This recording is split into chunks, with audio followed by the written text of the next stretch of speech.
में कोई विशेष अंतर नहीं है। शिक्षक कहते हैं शिक्षा देने वाले को, आचार्य कहते हैं आचरण सिखाने वाले को। समझ में आ रही मेरी बात? शिक्षक कहते हैं शिक्षा देने वाले को, आचार्य कहते हैं आचरण सिखाने वाले को। हमारे देश में आचार्य की बहुत बड़ी महत्ता रही है। हमारे देश में शिक्षक शब्द बाद में है, पहले आचार्य ही था। क्या था? आचार्य। तो आचार्य क्या सिखाते थे? आचार्य हमको आचरण सिखाते थे। संसार में कैसे रहना चाहिए, क्या खाना चाहिए, क्या पीना चाहिए, कैसे जीवन जीने की जो कला सिखाते थे वही आचार्य कहलाते थे। एक आचार्य थे चाणक्य।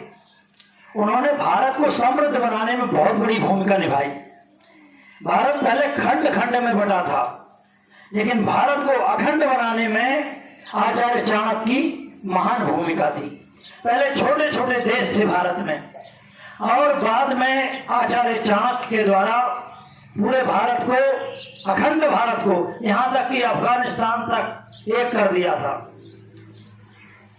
और अखंडता जब हमारे अंदर रहेगी तो हमसे, जैसे ये उंगलियां हैं, ये अलग अलग हो जाएं तो कोई भी इनसे जीत सकता है, लेकिन यदि ये एक हो जाती हैं तो सामने वाला इनका प्रहार बर्दाश्त नहीं कर पाता है। ऐसे ही ये भारत यदि टुकड़े टुकड़े में बढ़ जाएगा, जातिवाद में बढ़ जाएगा, छोटे छोटे राज्यों में बढ़ जाएगा, एक राष्ट्र नहीं रहेगा, तो कोई भी विधर्मी यहाँ आकर आक्रमण कर देगा और कोई भी यहाँ के लोगों पर मतलब शासन करेगा, उनको गुलाम बना लेगा।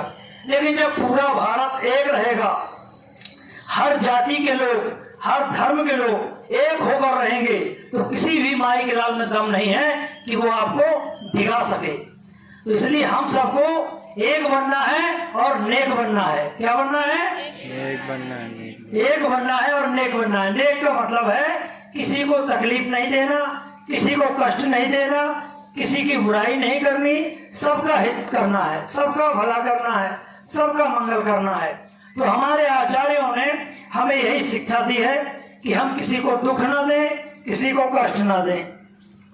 हमारे आचार्यों के उपदेशों में एक श्लोक है, उसे ध्यान से सुने आप। सर्वे भवन्तु सुखिनः, सर्वे सन्तु निरामया, सर्वे भद्राणि पश्यन्तु, मा कश्चित् दुःख भाग् भवेत्। सब सुखी रहें, सब निरोग रहें, सबका कल्याण हो, कोई भी दुखी ना हो। यही भावना हमारे आचार्यों की रही है और यही हमारे देश की भी जन जन की भावना रहती है।